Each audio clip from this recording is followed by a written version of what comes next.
Hamas से जंग के बीच इजराइल पहुंचे अमेरिकी सैनिक और 200 बताया जा रहा है कि 2500 सैनिकों को लेकर इजराइल पहुंचा अमेरिकी युद्धपोत। लाल सागर में 2500 अमेरिकी नौसैनिकों की तैनाती की गई है।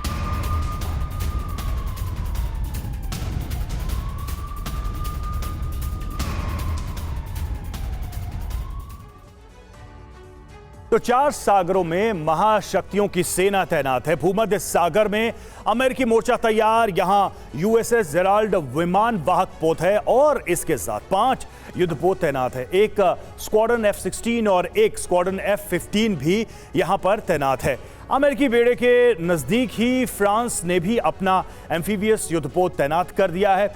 भूमध्य सागर में अमेरिका का दूसरा विमान वाहक नौसेना बेड़ा यूएसएस आइजनहावर भी पहुंच रहा है और यह बेड़ा करीब 36 घंटे में जिब्राल्टर स्ट्रेट पर पहुंच जाएगा। लाल सागर में अमेरिका का यूएसएस कार्नी नौसेना बेड़ा तैनात है। यह बेड़ा हूती की मिसाइलें भी इंटरसेप्ट कर चुका है। दूसरी तरफ रूस ने भी ब्लैक सी में अपनी नौसेना का बेड़ा बढ़ा दिया है। ब्लैक सी में रूस ने नाटो नौसेनाओं का रूट बंद कर रखा है। यहां से रूसी फ्लीट ईरान की मदद के लिए तैयार है। रूस के मित्र चीन ने दक्षिण चीन सागर में अपनी नौसेना को एक्टिवेट कर दिया है। दक्षिण चीन सागर में यूएस चीन के फाइटर जेट की झड़प भी हुई है। दोनों देशों के जेट इतने करीब से गुजरे कि टकराने से बाल बाल बच गए। तो आप देखिए कि इस पूरे खेल में जो दुनिया की महाशक्तियां हैं वो किस तरह से एक बैकग्राउंड बना के चल रही हैं। अजय के त्रिपाठी सर, ये जो बैकग्राउंड बनाया जा रहा है, क्या माना जाए कि ये इनिशियल सिग्नल दे रहे हैं ये महाशक्तियां कि हम बड़े युद्ध के लिए भी तैयार हैं और जो भी देश इसकी शुरुआत करेगा अपने अपने हित के हिसाब से हम उनके साथ इस युद्ध में कूद जाएंगे? देखिए, जहां तक मेरा विचार है इन युद्धपोतों की तैनाती के बारे में, और शायद डिफेंस एक्सपर्ट्स इससे सहमत होंगे कि ये एक डिटरेंट का काम करने के लिए है। देखिए, लाल सागर में और भूमध्य सागर में अमेरिका ने अपने बेड़े रखे हैं। चीन का बेड़ा जो है वो साउथ चाइना सी में है, रूस का ब्लैक सी में है। तो चीन तो अपने क्षेत्र को सुरक्षित करने की कोशिश कर रहा है, रूस ब्लैक सी के में बेड़ा रख करके सुरक्षित करने की कोशिश कर रहा है यूक्रेन के खिलाफ। लेकिन लाल सागर या भूमध्य सागर में चीन या रूस में से किसी के बेड़े नहीं आए और मेरे ख्याल से आएंगे भी नहीं।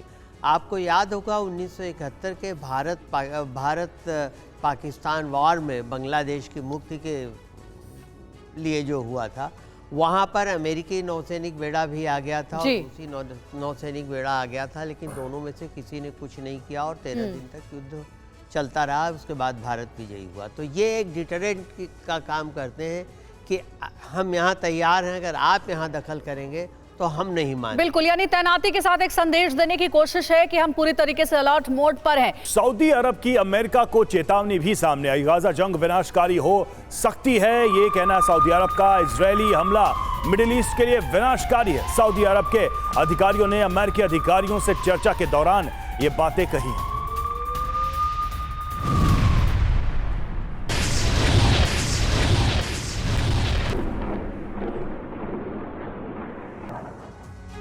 तो गाजा में जंग चल रही है जिसके विनाशकारी अंजाम भी देखने को मिल रहे हैं। आपको बिग वॉल पर बताएंगे सऊदी अरब जंग के विनाशकारी होने की जो धमकी मिली है उसके बारे में आपको बताएंगे कि धमकियां लगातार मिली। सऊदी अरब की बात करें तो जंग के विनाशकारी होने की धमकी सऊदी अरब ने दी है और साथ ही ईरान ने कहा है कि गाजा की आग से अमेरिका भी नहीं बचेगा।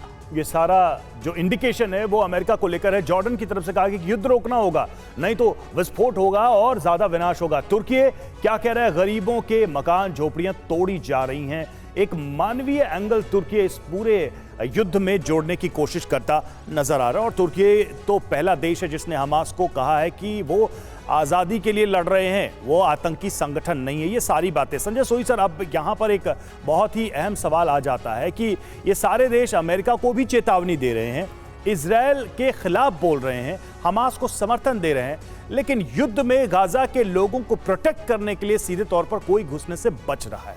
क्या ये डर है अमेरिका का या फिर कोई और वजह है? नहीं, देखिए, ऐसा है कि खास तौर से अगर हम देखें जो देश इस प्रकार से अमेरिका और इजराइल के खिलाफ बात कर रहे हैं वो ज़्यादातर बात है क्योंकि इनकी पुरानी दुश्मनी है। और दूसरी बात यह कि खुद नहीं सामने आना चाहते ये नॉन स्टेट एक्टर्स, यानी कि जो आतंकवादी ग्रुप्स हैं उनको ट्रेन करके, उनको पैसा देके, उनको आगे बढ़ाकर ये यहाँ पर इजराइल को थोड़ा सा सबक सिखाने की कोशिश है। अमेरिका को भी एक मैसेज देने की कोशिश है। अमेरिका के ऊपर भी पहले आतंकवादी हमले हो चुके हैं, तो वहाँ पर भी एक डर डालने की कोशिश हो रही है कि आपके भी मेन लैंड पर हमला हो सकता है। लेकिन ये बात सच है कि ये खुलकर सामने नहीं आ रहे हैं, खुद डायरेक्टली इन्वॉल्व नहीं हो। चाहे आप सीरिया में अटैक देखें अमेरिकन बेसिस पे, वहाँ पर भी एक हुआ तो लोकल मिलिटेंट ग्रुप्स ने वहाँ पर हमला किया, फिर अमेरिका ने उसका जवाब ईरानी बेस पर करके किया।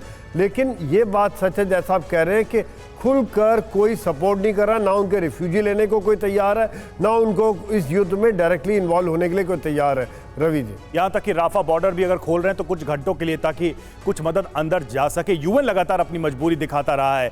और इस बीच देखिए दक्षिण लेबनान में आईडीएफ की बमबारी देखने को मिली है। हिजबुल्लाह के कई ठिकाने तबाह किए हैं, ये जानकारी सामने आ रही है। रमल्ला से भी जानकारी, लेकिन जो इस वक्त बड़ी जानकारी वो है कि हिजबुल्लाह के कई ठिकाने तबाह किए हैं इजराइल ने अपने हमलों में।